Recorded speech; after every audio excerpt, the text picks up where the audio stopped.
સ્વાગત છે। અસામાજિક તત્વો વડોદરા પોલીસને પડકાર ફેંકતા હોય તેવી વધુ એક ઘટના સામે આવી। વડોદરા પોલીસને અસામાજિક તત્વો પડકાર ફેંકી રહ્યા હોય તેમ લાગી રહ્યું છે, ત્યારે વધુ એક કિસ્સો ઘીકાંટા રોડ પરથી સામે આવ્યો છે। મળતી માહિતી અનુસાર એક ગઠિયાએ ઘરમાં પ્રવેશ કર્યો અને એક વૃદ્ધ દિવ્યાંગ બાનું અછોડું તોડીને ફરાર થઈ જવા પામ્યો। વડોદરા ટાવર પાસે ઘીકાંટા રોડ પર એક દુકાન આવેલી છે, કબીર ઇસ્ત્રી, અને ઘરમાં 2 મહિલાઓ રહે છે। સાંજના સમયે રમઝાન માસનો અંતિમ રોઝો હતો, ત્યારે 30મો ઉપવાસ છોડવાના સમયે તે ગઠિયાએ ઘરમાં પ્રવેશ કર્યો અને ઇસ્ત્રી કરવા આવ્યો હતો। એક દિવ્યાંગ બાના ગળામાંથી અછોડો તોડીને તે ભાગી ગયો, ત્યારે આ બનાવ સાંજે 7:30 વાગે બનવા પામ્યો। 2 દિવસથી આંટાફેરા તે મારતો હતો અને આજે તેની હિંમત થઈ ત્યારે ઓટલા પર ચડીને એવું કીધું કે મારા કપડાં ઇસ્ત્રી કરી આપો। ત્યારે દિવ્યાંગ બાએ ના પાડી અને કીધું કે કામ બંધ થઈ ગયું। ત્યારે તે પાછો જતો રહ્યો અને ફરી આવ્યો અને ફરી કહેવા લાગ્યો કે તમે મારી મમ્મીને ઓળખો છો?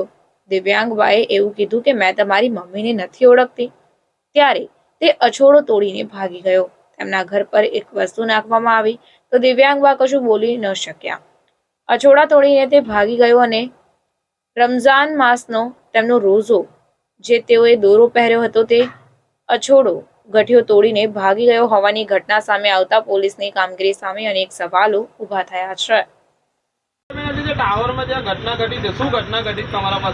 એ કપડા લઈને આવ્યો બનાવવા, એના હાથમાં કપડા નહોતા, પણ ખાલી મને એવું કહેવા આવ્યો કે મને કપડાં કરવા છે, તો મેં એને ના કહી દીધું કે ભાઈ કપડાં ઇસ્ત્રી નહીં થાય, રવિવારે થશે। તો પાછો ગયો ને પાછો થોડી વાર પછી 7:30 વાગે પાછો આવ્યો। આવીને પાછો મને કહે છે કે મને કપડાં કરી આપો ને। મેં કીધું ભાઈ તારા કપડાં હમણાં થાય નહીં, તો કે તમે મારી મમ્મીને ઓળખો છો? તો મેં કીધું ભાઈ હું તારી મમ્મીને ઓળખતી નથી। એમ કરીને વાત કરી ને મારો દોરો તોડીને એકદમ ભાગી ગયો। હવે મને શી ખબર શું કર્યું કે મારા તે અવાજ જ ના નીકળ્યું મોઢામાંથી, તોડીને આ બાજુ ભાગી ગયો। 7:30 અપાસના ટાઈમે જ। હા, જહીરા।